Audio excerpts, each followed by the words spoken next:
need to evacuate the Wilson County Courthouse and condemn portions of the building built in 1884 due to structural issues that pose a danger to the public.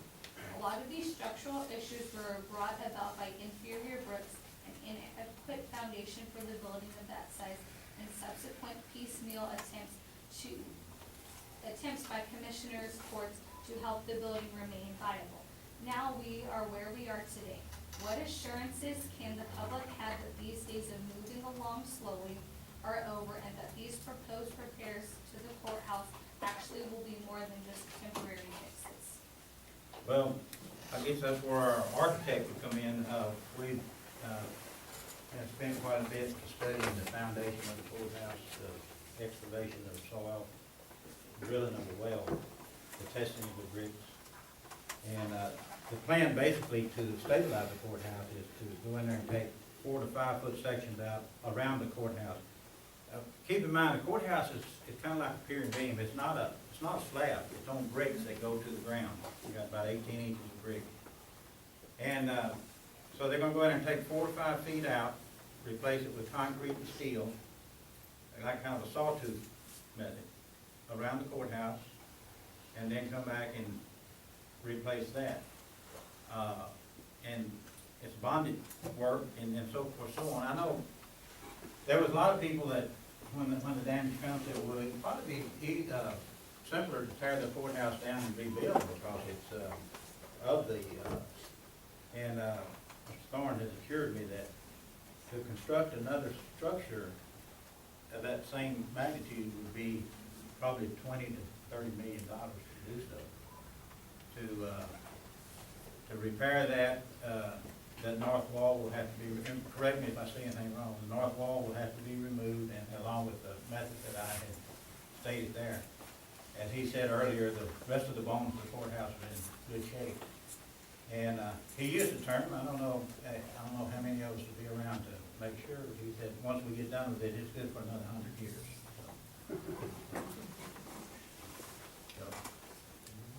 I think the efforts that have been done in the past, they didn't know at the time, but I think they were doing facelifts, they were doing cosmetic things.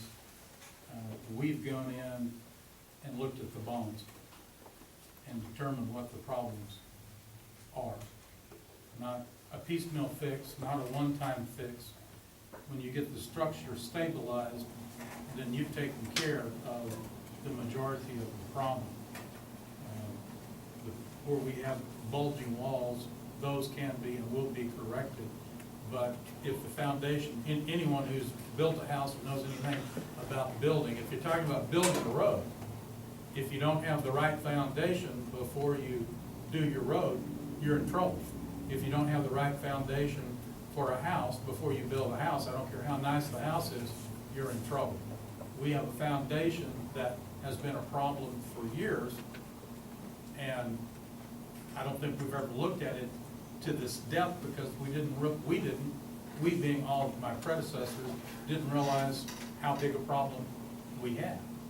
When we saw that bulging wall, we knew something was wrong, and we have. As the judge said, as Mr. Thorn has said, we've taken the time and spent the money to go around and make certain that we understand what the problems are, and therefore know what it is that we need to do to correct it, and correct it for all time. In the 70s, the courthouse, the water ran from the street under the courthouse.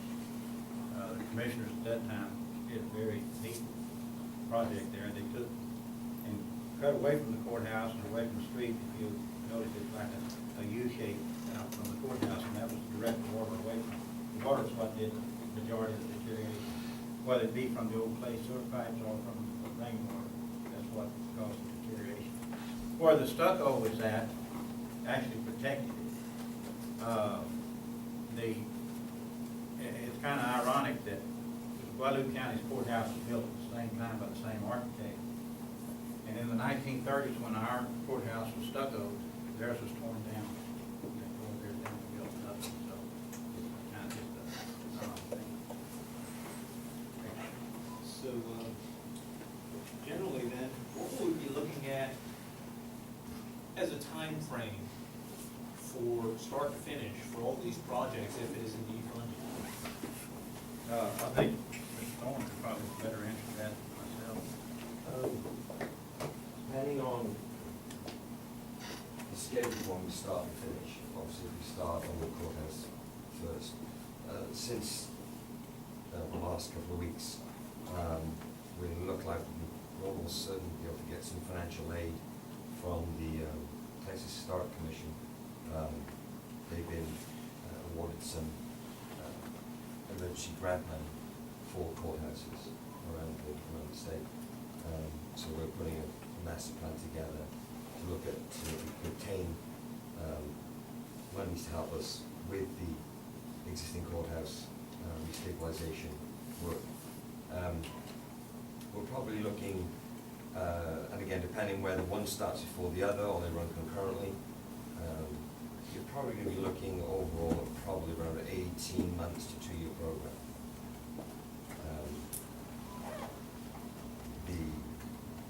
It's a two-part deal. We have to get this courthouse livable again before we can move the Commissioner's Court and the bodies that are currently over there that will be in the new future library building over to the courthouse before we can then finalize the library.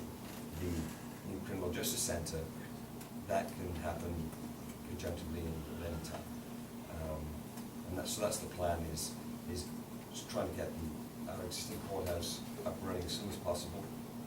There are certain timescale restrictions with this master plan arrangement. April will be the first day we can actually break ground on that now.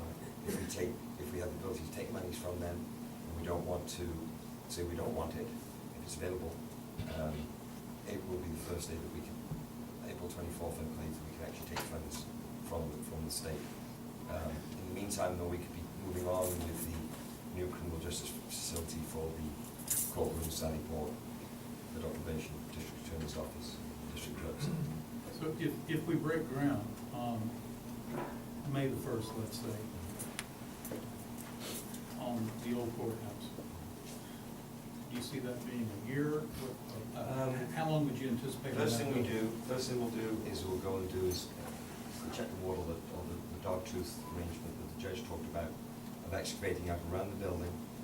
And as you're looking at a plan of the courthouse, with the main entry at the front here, we're looking at basically stabilizing from halfway up the building where the two side porticos are, all the way around. That's the real area that we're looking at stabilizing. The engineers, and during our preliminary study, we're looking at probably a 2 to 3 month process of getting that all done, because we're going to work on the foundation, then we obviously have to do the civil engineering work that will then help drain water away from the foundation in the future. As soon as that's stabilized and settled, we'll then go and look at actually securing the envelope, repairing all the cracks, taking off that north facing wall.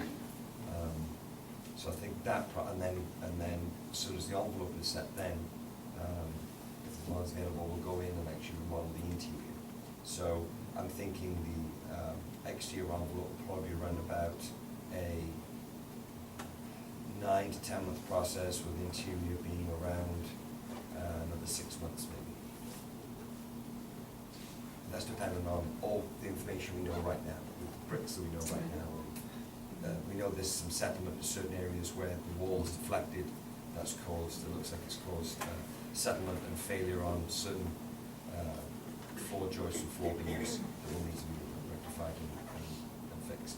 So what I'm hearing is that on the old courthouse, we're looking at somewhere between 12 and 16 months. Yeah. And the Justice Center? Say 18 months to the old courthouse. Okay, And then 12 to 18 months in the Justice Center? The Justice From Center. start to finish, about how long? I was thinking probably around about 12 months on that project. All right, so if we could break ground on that sooner, Yes. so theoretically, by the 1st of next year, we could be in that courthouse, in the Justice Center, and be very close to moving into the courthouse.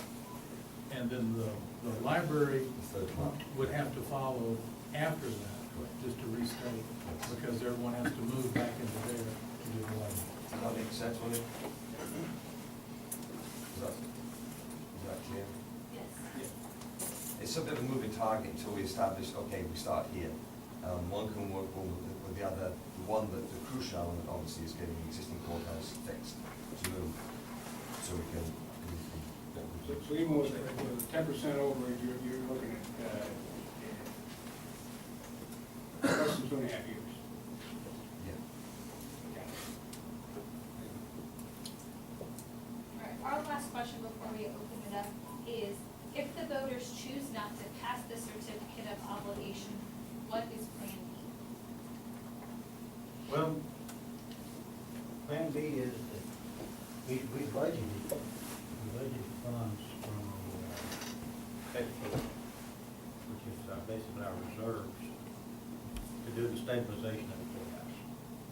And beyond that, we'll have to work with all of the other issues that we have throughout the county to deal with it. And it's like, as Audrey had said, we're already in it's a tough situation. It's needed. If it wasn't needed, we wouldn't be here.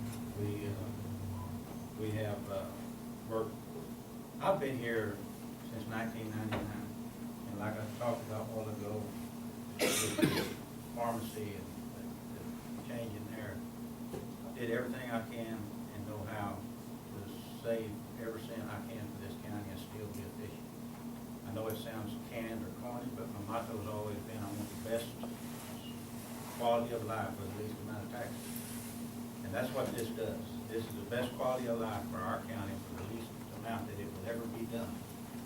And I feel like that there's enough responsible voters out there that it will pass, and we won't be worried about what Plan B is. I had an interview this week with the news media. My secretary said that a man come in and he was very on the offensive. During the interview, he was talking about the misleading that we had to deal on animal control on there. He said, "Did I think I was misleading?" I said, "Not at all." I said, "We made every opportunity we've had to tell people that there's no money for the animal control. We've done that." And I read a while ago where we tried to change that wording on there and it couldn't be done. And the one question I think that really disturbed me, and I've seen it on the website several times, was that this is my last term, and it is. And that my concern was a legacy, that I wanted something named there. Anyone that knows me knows that that's the furthest from the truth. And I told that reporter, I said, the only thing I want my name is in the book of life. So, for anybody that decides that they want to put that back on the website or something other, you can tell them that's as false as it can be. I have no desire to have my name on it. Don't deserve to have it on it. But when he said legacy, though, I thought, well, if I'm leaving here, I want people to understand that I did something good for the county. If that's part of your legacy, then maybe that is. But I have tried to do everything in my power from the time I've been in office to represent this county in the way that I represent my personal business. Okay, thank you. We will now go to round two, if you will. There are more questions that the two reporters have not asked, so we're going to turn this time over to the audience, public, and ask questions. I'm sure they'll answer. If we do have time at the end, I'll turn it back for one or two more for the reporters. But the time now is yours. So, show of hands. Anybody have a question? Yes, ma'am. Go ahead. Slipped my notice, but I'm just wondering, what's the difference between a certificate of obligation? I've never heard that term, and a bond. Now, I'm from Bandera, and up there we were applying a ranch, and our ranch had to pay more taxes than anybody because we had a bond for a lot of years. The village didn't tell us that when we bought the lot, and then all of a sudden we find out we're paying more tax than anybody in the county. Okay, so I know bond. And when we bought property here, Anchorage here, we made sure it passed the realtor. Does this have a bond on it, Well, And we found out Wilson County was the cheapest area for taxes. We're retiring, we're on a limited income, set income. We when the taxes on your property go up, that puts a squeeze on you Well, when you- you're retired, you know. If either one of you would be over 65, you could apply to have your taxes. We did, but that, we just paid our taxes today. We just got it in the mail, we came in and we just paid it. $80 more, and he froze it last year. It was There's $8. some of it's not frozen. Some of it's On not the county, frozen. are you talking about county taxes? County, That would be your, yeah. Raise value. school tax is frozen, county tax is. County tax. So it went up on us after we thought it was gonna be froze, and, like I said, you know, that was one consideration. So we took, we looked at a certificate of obligation, why don't they just call it a bond? I'm gonna give you the short answer. Howard Berger was with me over at the other meeting, and I referred to him whenever it came up, as you explained it. Basically, what it amounts to is that the certificate of obligations comes from the ad valorem taxes as they're paid into the county. Your bond has to have a special stream of money that's designated to the bond. That's the short answer. If you get any more depth than that, What about late? what about that? They said maybe 20 years on the certificate. What about a bond? It could be Same. anything. They're essentially funded the same way. There's more flexibility for the county and city with the CO design. So as it's over 65, how much of an increase? But that's a tax question. I don't know that if you're over 65, I guess. So, we'd have an item on tax, Right. certificate of obligation inside the actual general fund, and you will not see an itemized line. That came up for lunch also. If, with the bond, there would be, as the judge said, there would be some percentage amount, some cent amount associated with the repayment of the bond. So you would have a new tax added for that amount. With the certificate of obligation, the county auditor has looked at the revenue, the general revenue that we receive, and feels that we can make the payment on that loan through the general revenue. And now, that doesn't mean, as the judge said, that the taxes might not go up, your general taxes might not go up. They went down 2.7 cents this year for the new year. But that within, and we're limited as to how much new tax we can bring in. The state allows us to not bring in more than 8% new taxes, regardless of what the appraised value is in the area, without having a special rollback election. If we want to do 10 or 12 or whatever, then there could be a rollback election. So with the growth that this county has, we have consistently gone up to the 8%, because when you're growing and growing and growing, needs are growing and growing and growing too. But from the standpoint of some big additional tax, you're not going to see that. Now, if the county stopped growing, then we're limited up to that 8%. Up to that 8%, as long as the county is growing, it's a bigger pool, and the tax rate keeps coming down. If the county started getting smaller, which it isn't going to happen, then the county is still limited to 8% in new dollars. And so if there was a growth, it would be very slim. Now, the growth that we've experienced this last decade and the decade before, and for decades before that, is all pure growth. This is not growth related to the Eagle Ford Shale or anything along that line. That's a different kind of animal as far as population growth. Business growth, as Judge Quinney said earlier, we have a lot of new things coming into the county, and the more new things, businesses we get into the county, then that just makes that piece of pie that much bigger, and our tax rates can all hopefully come down. Our county's changing. We're never going to be what we were. We were an agricultural county, and I have an unusual precinct. Half of my precinct is, or 2/3 of my precinct is as agricultural as it can be. The other part, I have 30 subdivisions, so I have a lot of growth, and so I see both sides of what's happening to the county. I don't know if that helps or Bottom not. line then, our bond got paid off and then our taxes went down. Yes, ma'am. And then we were just saying, is that Kinda like with our jail bond, we paid it off, it went down. Certificate of obligation does not mean that the citizens are signing a blank check. No, it can be no more than 8.5 million. And you mentioned something too about you moved here because of low taxes. And we made a point to put on the bottom of the brochure that the taxes for 98 now has always been 0.4 in that area. Prior to this year or last year, Atascosa, Florence, and Gonzales County, which we kind of are cradled between three, taxes have always been 0.6 to 7 to 0.8. But since the Eagle Ford Shell is here, their taxes are now less than ours. And our hope is that the production we're getting in the southern part of our county will help reduce that also. But you gotta keep in mind that along with the Eagle Ford Shell and the production, our roads are deteriorating, our courts are being overrun. So there's much more tax base that's needed in order to maintain the quality of life that we all have want to enjoy. So, We're on Longhorn Road, the worst road in the county, and the longest worst road probably. The realtor just told us that was gonna be paid when we bought it. This is for that, yeah. What you were saying. Yeah. Work is what the county doing now. They've got 7 courtrooms to deal with criminal justice cases. Obviously, we've got 1, right? Correct. So the point was raised that, you know, if the bond doesn't pass, what's plan B? We have 1 courtroom.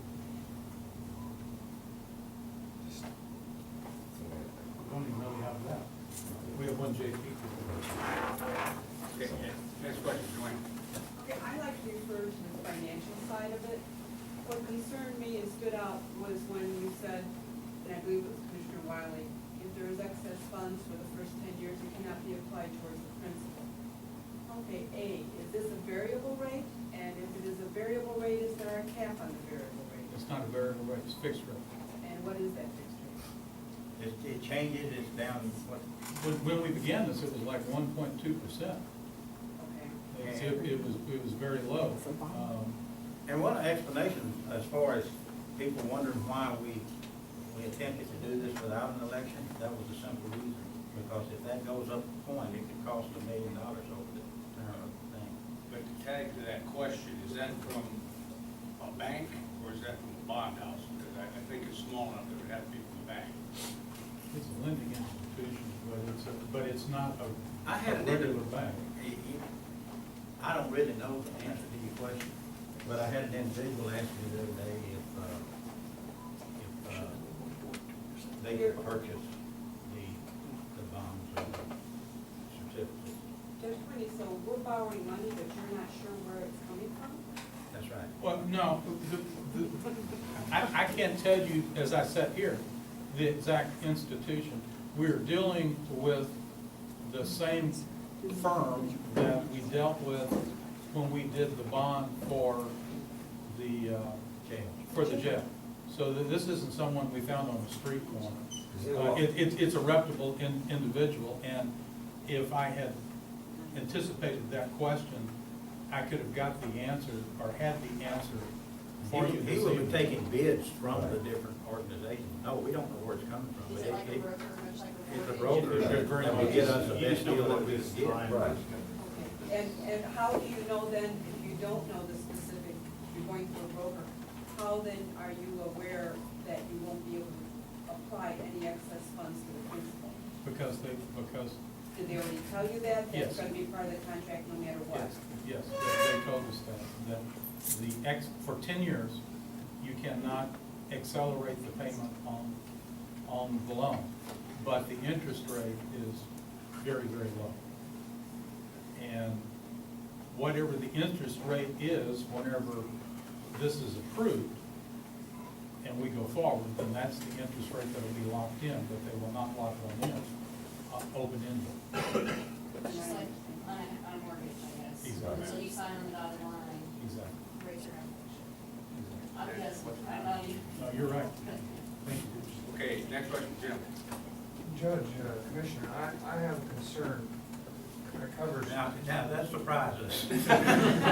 Well, I'm writing this down. all right, thank you. You know, when this originally was put out, it was 5 projects, and they asked that question. And we've heard now that there isn't gonna be any money to do an animal control facility or to do roads. I sat in Commissioner's Court, where your architect stated in Commissioner's Court that his estimate was $9.1 million and some change. And he said that was subject to them opening the walls and lifting the floors, that there may be other things that come out of that. And his words at the Chamber of Commerce luncheon last week were this $9.1 million was his best guess estimate. And I'm not disrespecting your experience, and certainly I couldn't put together an estimate of $9.1 million. But there are potential for other things that could come up, and you mentioned that at Commissioner's Court. What's gonna get cut from this project when it goes up?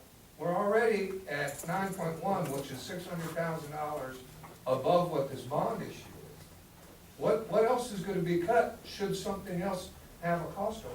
Well, we'd start with FF&E, furniture, fixtures, and equipment is where we would start. For the library or for the? You know, No, not for, I'm sorry, Judge, just in general. And not one pet in particular, but on all 3 of these, it would be, in my opinion, the first place you'd look at is furniture, fixtures, and equipment. You know, this is, you know, you mentioned the library. We don't wanna use old fixtures, but if we had to use old fixtures, I guess we would. There are updates to the interior of the old courthouse that need to be done. But if we don't have the money, they won't be done. It's a simple, you can save money. You can put a budget of, 20 million, anyone can establish a budget and say, I'm gonna, but you've also got to be, you can be sage with it, you've got to be logical with it, and you go to the best value you can for those monies. Again, they could put a bond out there for city obligations, for say for an extra 5 to 10 million more, but we're trying to do it for what we see as construction cost information as it is right now, or recent data that we know what it costs. Again, in the last 3 months, steel and concrete is skyrocketed. But that also, I've seen in San Antonio, I saved $30,000 in the foundation system because I changed the foundation system on this, simply because they were doing a lot of work on Milford, I couldn't get drivers on base. But now, they're not dealing with that right now. They're on a cycle where I guess they're not drilling and they're not having as much transportation down there at this moment in time. So I can now find concrete in San Antonio. I couldn't find it for London for 3 months. So it's Mr. Miller, you've been quite vocal on different things. You worked on reputation and so forth and so on. Which one of the projects would you think we should not do? The courthouse, the criminal justice facility, the library, which one would you cut? Well, Judge, I'm not against any one of the projects. You just want to be vocal and No, be sir. negative No, sir. at what we're trying to accomplish in this county. No, sir, you're putting words into my mouth. Well, I've listened to them on the news and I. And alls I said to the reporter, Judge, was that I think the voters should have the option to choose on this. You answered the question, and your attorneys answered the question by saying, put this as individual bond issues and let the voters decide. Instead of packaging it as an all or one for the voters, if this is a great thing, and it may very well be, and I told you this is my office, Judge. This is a voter information issue, that we must get the information to the voter as to what this is. And not all the voters can come to meetings, and not all the voters can come to this public hearing, but it's incumbent upon you, as our elected officials, to take that extra step to get the information to the voters. There are still a tremendous number of questions about this. You know, One little brochure in the middle. You know, we have, for over a year now, we've had on our agenda item, an open meeting on all 3 projects. there've been no more than 6 or 7 people spoke negatively of it. And one of them was like, well, I'm all for the library, but I'm against fixing the old courthouse. Well, where do you go with that? What we're trying to do is something very constructive for the county, to answer needs for decades to come. And it's very difficult when people pulling at you, making innuendos about this and that and so forth, so on, about the deal about the naming of the building and stuff that has no need to be involved in it at all. It's a very serious situation for our county. We got a very great opportunity to address it at the most economical way that we will ever be able to for many years. And I just hope voters see that and go out and vote for it. Okay. Pete, and I guess we got one back here. Okay, go ahead, Dave. I just had a question I wanted to direct to, I forgot your last name, but Ms. Audrey, the prosecutor. Lewis, yes, sir. What? Audrey Lewis. Lewis, okay. Lewis. What do you perceive the needs of the district court, or courts, in Wilson County in the next 10 to 20 years? Is one or two gonna be enough? Well, here's the problem, I mean, just think about it logically. The way that they set it up in the 1880s, fast forward to now, and we're operating on the same exact structure that they were using in the 1880s. Is it feasible to anybody that that system is still gonna work? Shouldn't work. That system is still gonna work? I mean, we can't efficiently run a courtroom in a district courtroom where you have very serious capital murder, sex offenders, all of those type of things going on. And try to coordinate that with other courts within the county, and we all function and operate effectively. And in that same vein, you also have, for the judges, they have civil cases they have to juggle in their dockets as well. Right, and I don't know that a lot of people that are there on very, I guess nobody wants to be in district court for any real reason. Nothing happy happens in there, generally speaking, but you've got civil people that are in there and they're just trying to get divorced. And they may be sitting next to, that's usually not necessarily a civil thing, but it may be, but they're sitting next to some maybe a drug dealer or someone, a murderer, whatever. And and the way our docket system is right now, we have those cases on the same days. That is going to change in the future, where we will have civil cases on civil days, criminal cases on criminal days. We're getting there already, where we can't operate and do civil things and criminal things on the same day. It's just too much. But for now, it is that way. So your needs, basically, you're saying are going to increase. Absolutely. But you're being restricted in terms of what you're given as a facility to deal with that problem. Right. And, we are confined. If everyone showed up on jury duty day, we would have to send half of them home, because we couldn't fit them in there just to do their civic duty, as it is right now. So, unfortunately, we don't have that problem. Not When everybody this is shows up. completed, the old district courtroom that would now be the county courtroom and the commissioner's courtroom can be utilized for civil cases also. They used it before for criminal cases and everything. It can be utilized again for civil cases. We shared it for years and of course, but ideally, we actually had a plan of 2 huge courtrooms in that cleared area there, but it wasn't financially feasible. It would have been a nice situation. But we designed it such that in the near future, if it became, in 50 years' time, 30 years' time, that we had another population explosion, we can actually build 2 courtrooms in the center of the quadrant in the center there. And we've made it so there's no redundancy. All we would do is with the Sally Port and the existing the new holding cells we're proposing, we can literally just add on more holding cells, just extend it, and then create a secure hallway to those said courtrooms. So, again, there's no redundancy, there's not demolishing anything else apart from one wall that would be the new extension. That's why it works so great there, that you've got potential for the next 50, 100 years there. Okay, one of the other questions that I had, I don't know if it's really a question, but I think it was in furtherance of the statements made by Mr. Miller are maybe a question that was sort of answered, and I wasn't sure that it was totally answered, but it was respecting the shifting of priorities in respect to all of these 4 or 5 different projects.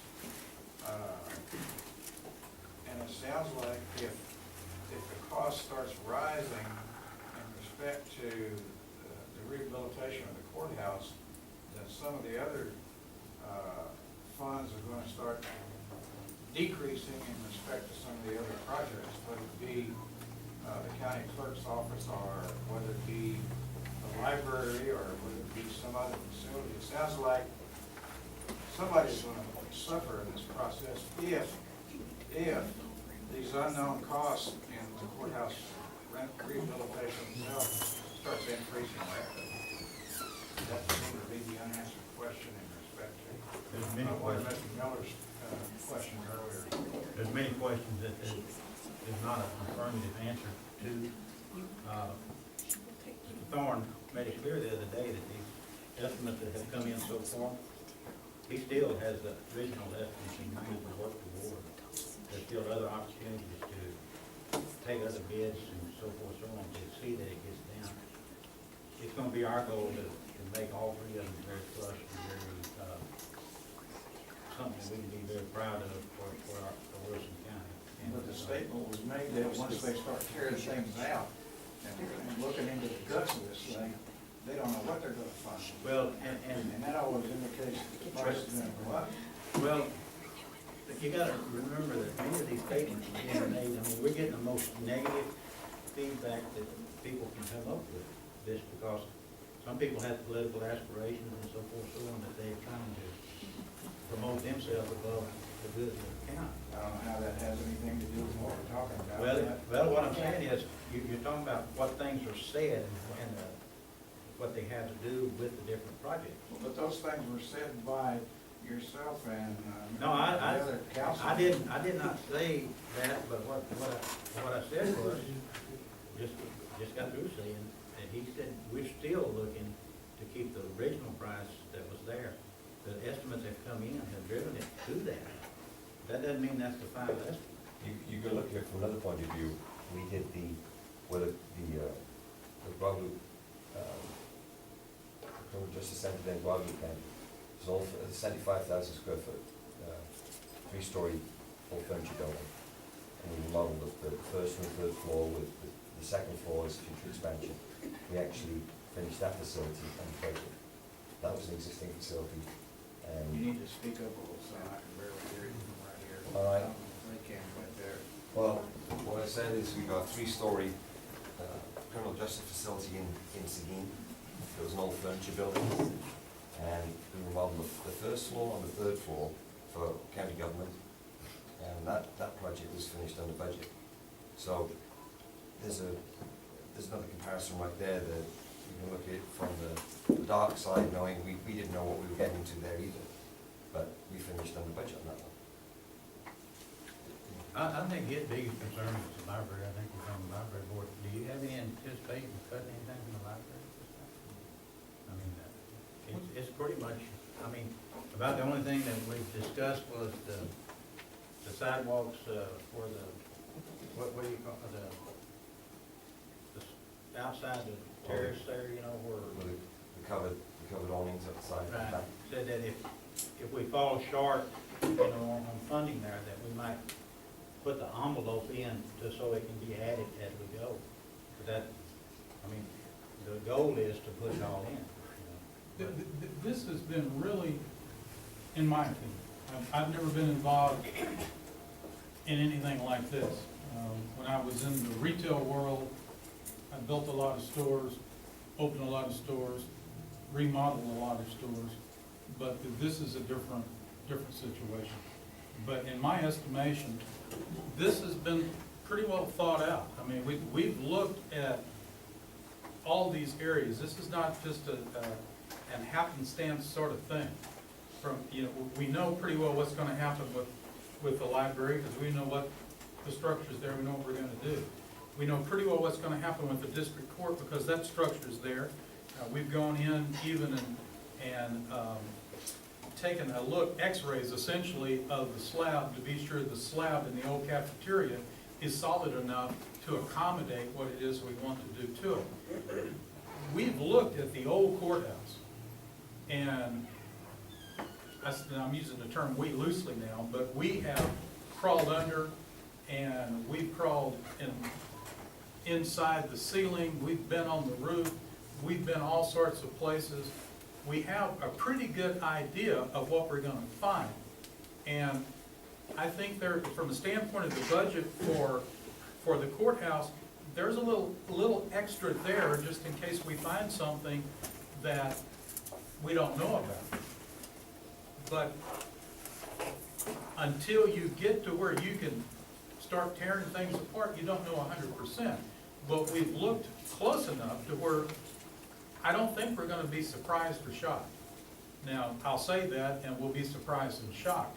But this is not a situation where we've just said, okay, well, it might cost this to do that, and it might cost this to do that, add it up, okay, well, let's go try to get this amount of money.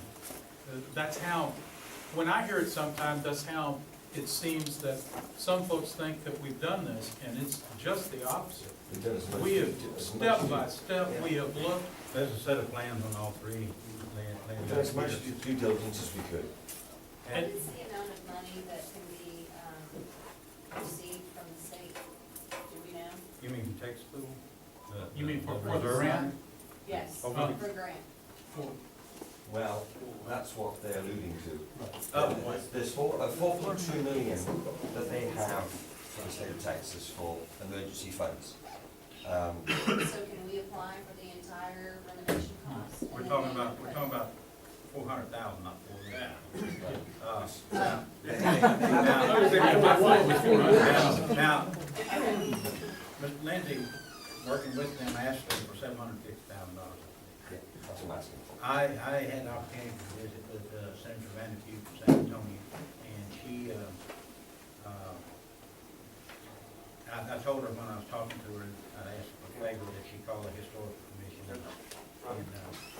And she called me back a few days later and had 3 or 4 items that she wanted to be sure that whatever we did fit the master plan on it and some other items. But if you're looking at funding the courthouse in the future, the legislature does not meet until 2015. So that would set that way back if we went for that funding. And there's no guarantee that the legislature will fund them any more than they did this year.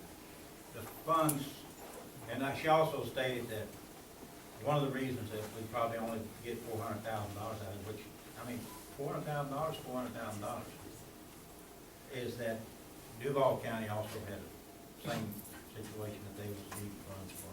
So the funds that they have for emergency would probably be split between the two. But we also contacted John Campbell's office, and they put a call in for us and everything. So the likelihood of that 400,000 is real promising. Okay, we've got, I know we've got several questions, Pete, and then back here and right here, and I got, so Pete, go ahead and ask yours, and we'll go back to the back. I don't think any taxpayer wants to stop the growth of this county or the city.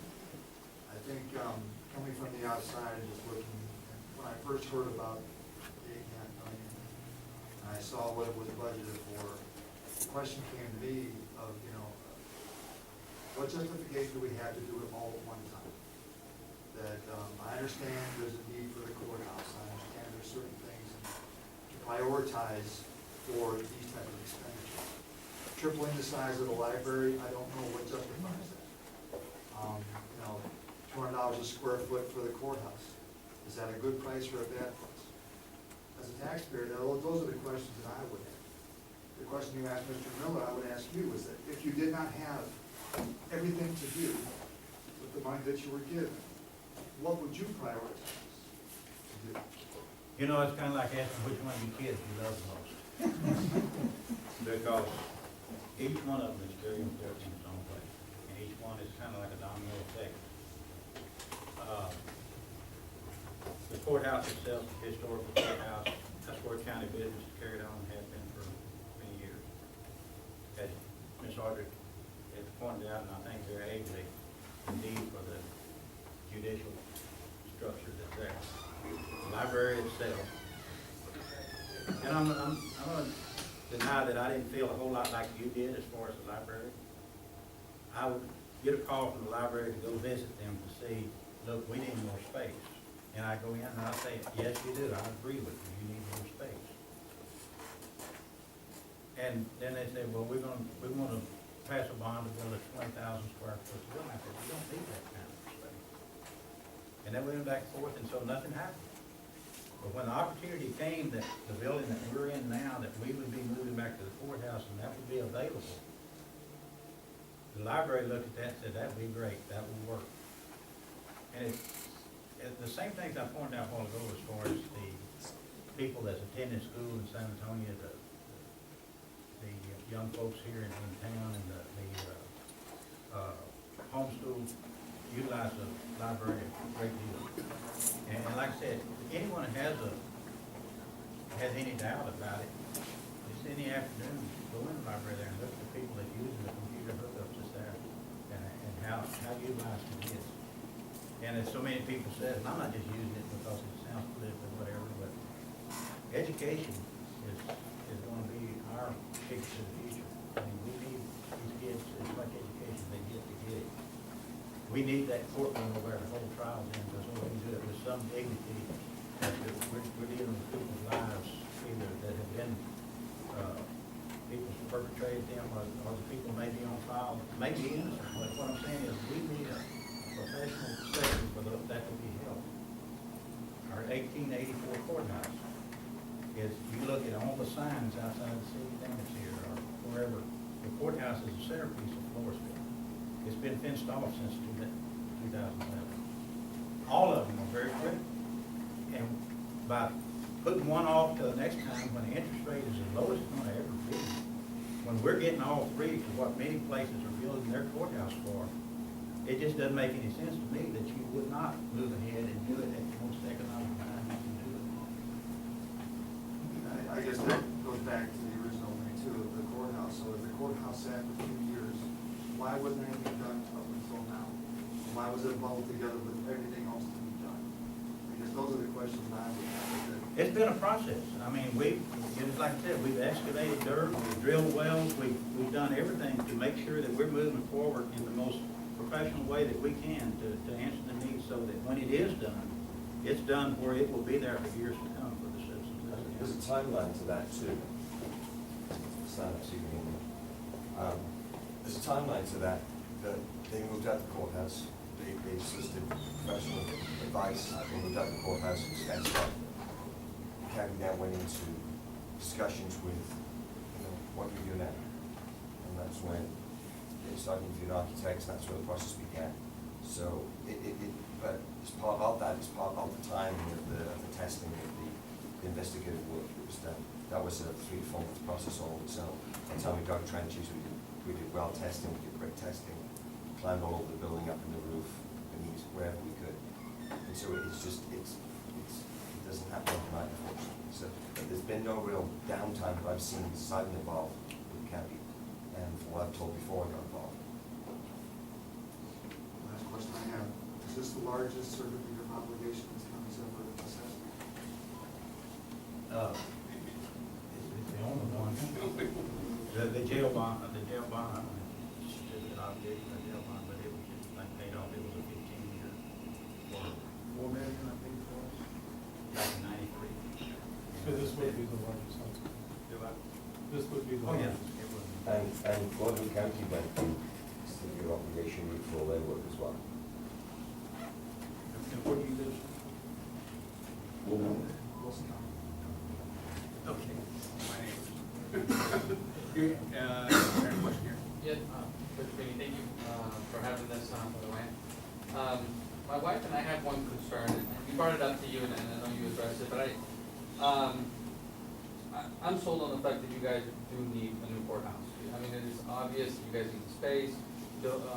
Continuing court in a building that's over a century old is just not feasible. I don't think it is. My only concern is safety. One, like she kept, Audrey mentioned several times that you do have criminal cases there, and we have a safety concern with the library being so close to the courthouse. Now, myself, I grew up in a large city of Los Angeles, California, and I've seen all kinds of crazy stuff going on near the courthouse because I live not far from it. I don't know, like you said, there's gonna be children, there's gonna be, my wife's will be homeschool, and we do utilize the library. But there is a certain level of security that I am concerned over the courthouse and those type of cases occurring in the general city. You use the current library? Yes, I do understand that I know that it's kind of like the situation is there now. Now, The situation is that the Salad Port that was mentioned earlier is one of the more secured ways to handle prisoners. They can pull into the Salad Port, it's secured, they take the handcuffed prisoners out of the vehicle into a holding cell that is a holding cell. In the old courthouse, they put the law library behind the judge's desk. They never see the light of day. And let me add to that, because that is the problem, that's a huge problem for us when we had court in the old courthouses. You guys are coming in for jury duty, and we're walking guys up linked together with y'all. That's the only way in. It's one of the, the 3 doorways in, that's it. And those inmates have to come in through those same doors, and then what the sheriff's office does is take them up in the elevator. Well, sometimes, you may want to get on the elevator too, well, you've got to wait, because you're not going to get on the elevator with 5 inmates. And there's no way around that. Then you get up to the top where the foyer is, they're coming out of the elevator, you guys are still kind of in that area. And so there's that security issue, and with the new plan, and that's why Mr. Thorn says he talked to us, he talked to the district court judges, is to eliminate that risk. Because instead of, they park down in the parking lot, or kind of pull up to the front of the walkway, they go into this, essentially a garage that's locked down. They're taken in and kept isolated in the back until their case is called, and then they can come out. But in the meantime, they're kept separate. Because the way it is now, there's no way to prevent them if we go just back to holding district court in the regular court